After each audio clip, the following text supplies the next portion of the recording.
ঠিক সেইদৰে আপোনালোকে জানে ভাওনাত চৰিত্ৰৰ খং উঠে, কিন্তু খং উঠাৰ লগে লগে উশৃংখলভাৱে খং ভাৱ প্ৰকাশ নকৰে। যি শৃংখলতাৰে খং ভাৱ প্ৰকাশ কৰে তাতে থাকে যুদ্ধযাত্ৰাৰ গীত, তাতে থাকে যুদ্ধৰ প্ৰয়াস। দুখন ৰাজ্যৰ মাজত যেতিয়া যুদ্ধ কৰিব লগা হয় তেওঁলোকে পোনে পোনে যুদ্ধত অৱতীৰ্ণ নহয়, যুদ্ধ যাত্ৰাৰে মংগল বাদ্য কৰি তাৰপিছতহে তেওঁলোকে যুদ্ধত অৱতীৰ্ণ হয়। তেনেকৈ যুদ্ধযাত্ৰাৰ অকণমান গীত দত্ত গাবৰ কাৰণে আহ্বান জনাইছোঁ।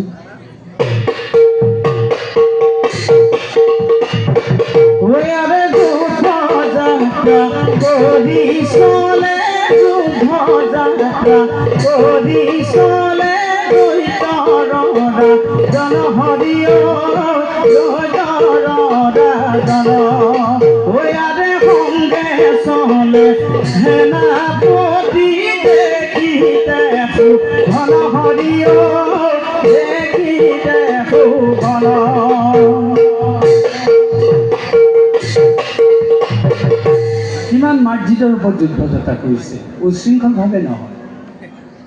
ঠিক সেইদৰে দুজনে যুদ্ধ কৰিছে বা সামূহিক যুদ্ধ কৰিছে।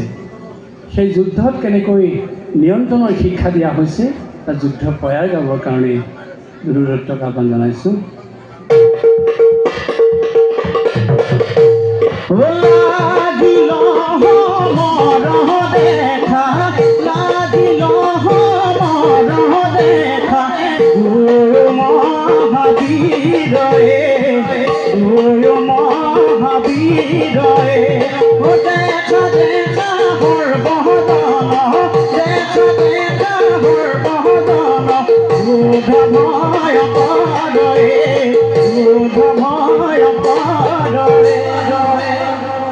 দেখিলে আপোনালোকে যুদ্ধ কৰিছে, কিন্তু তাৰ মাজত মাত্ৰা বিগৰ্হিত হোৱাকৈ যুদ্ধ কৰা নাই। আপোনালোকে তেনে ভাওনা ৰাতি উপভোগ কৰিব পাৰিব, তাৰ ৰসত আপোনালোক দ্ৰৱীভূত হ'ব। কিন্তু আমাৰ মনৰ ভাৱনা আমি এইটো কাৰণেই প্ৰকাশ কৰিছোঁ, আজি ভাওনা জনপ্ৰিয় অনুষ্ঠানলৈ ৰূপান্তৰিত হৈছে সঁচা, কিন্তু তাৰ মাজতে আমাৰ পৰম্পৰা আৰু সংস্কৃতি ক'ৰবাত যেন ভাওনা অনুষ্ঠানে হেৰুৱাই পেলাইছে।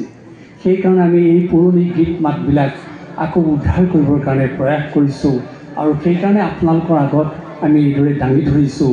আৰু তাৰ যোগেদি আমাক কেনেকৈ নিয়ন্ত্ৰণৰ শিক্ষা দিয়া আছে, কেনেকৈ সচেতনতাৰ শিক্ষা দিয়া আছে তাৰ এটা আকৌ অনুভৱ কৰিবৰ কাৰণে। ঠিক তেনেকৈ আপোনালোকে জানেই ভাৱৰীয়াই কেতিয়াবা দুখ প্ৰকাশ কৰে, কিন্তু থিয়েটাৰৰ দৰে নাটকৰ দৰে ভাৱৰীয়াই যদি দুখ প্ৰকাশ কৰে, অৰ্থাৎ পোনে পোনে যদি কান্দি দিয়ে, তেতিয়াহ'লে ভাওনাৰ চৰিত্ৰ ভাওনাই হেৰুৱাই পেলাব। কাৰণ ভাওনা কেতিয়াও নাটক নহয়, ভাওনা নাট। আৰু ভাওনাই সেয়ে দুখ কৰিব লগা হ'লেও ভাওনাৰ চৰিত্ৰক বিলাপ দিয়া হৈছে। একাৱলী, মুক্তাৱলী, বৃন্দাৱলী, যুক্তাৱলী, পীতাম্বৰী, জোনা, লেছাৰী আদি বিলাপ দিয়া হৈছে। সেই বিলাপৰ যোগেদিহে চৰিত্ৰই কৰুণ ভাৱ, দুখ ভাৱ প্ৰকাশ কৰিব পাৰে, পোনে পোনে কান্দি দিব নোৱাৰে। যদি কান্দি দিয়ে তে আমি আকৌ কৈছোঁ যে ভাওনাৰ যিটো চৰিত্ৰ সেইটো নোহোৱা হৈ যাব। এটা একাৱলী অকণমান পৰিৱেশ এটা দেখুৱাবৰ কাৰণে দত্তক আহ্বান জনাইছোঁ। মনত পেলাই দিছোঁ আগৰ পৰম্পৰা অনুসৰি দুষাখনে যেতিয়া ভীমক কাকতি কৰিছিলে, তুমি নামাৰিবা বুলি কৈছিলে, তাত কেনেকৈ সুখ ভাৱটো উঠলি উঠিছিলে আৰু তাত কেনেকৈ শোকৰ মাজেৰে আমাক বাৰ্তা দিয়া হৈছে, সেই একাৱলীটো গাবৰ কাৰণে আহ্বান জনাইছোঁ।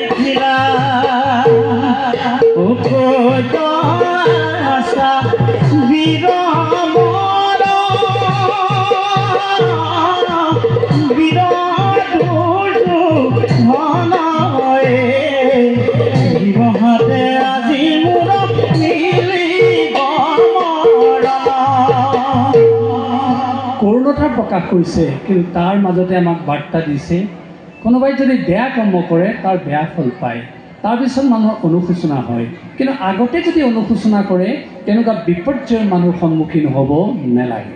গতিকে এই একাৱলী বিলাপটোৱে আমাক সেই কথাকেই প্ৰকাশ কৰি দিছে। তেনেকৈ এটা ধৰমজ্যোতি গাবৰ কাৰণে আহ্বান জনাইছোঁ দত্তক।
স্ত্ৰীগৰাকী আতুৰ হৈছে কিন্তু বিভোল হোৱা নাই। সেই ধৰমজ্যোতি গীতটিৰে তেওঁক মাত্ৰা প্ৰদান কৰা হৈছে, অৰ্থাৎ আমাকো শিক্ষা দিয়া হৈছে মানুহ কিবা কাৰণত আতুৰ হ'ব পাৰে, কোনো কাৰণতে বিভোল হ'ব নালাগে। ঠিক সেইদৰে এটা মুক্তাৱলী গাবৰ কাৰণে দত্তক আহ্বান জনাইছোঁ। ক্ষমা কৰা মুনিবৰ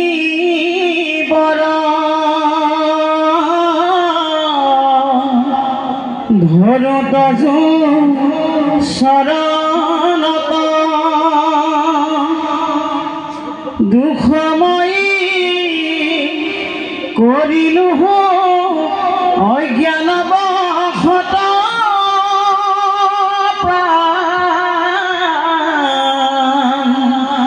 হৰিয়ে হৰি হৰি হৰি।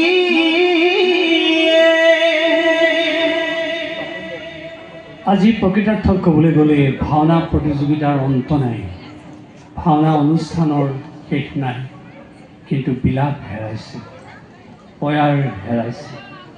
আৰু এই বিলাপবিলাকত কিমান এফালে কৰোণতা ভৰা ভাৱ আছে আৰু আনফালে কিমান সচেতনতাৰ বাৰ্তা আছে, নিশ্চয় আপোনালোকে সহজে অনুভৱ কৰিব পাৰিছে।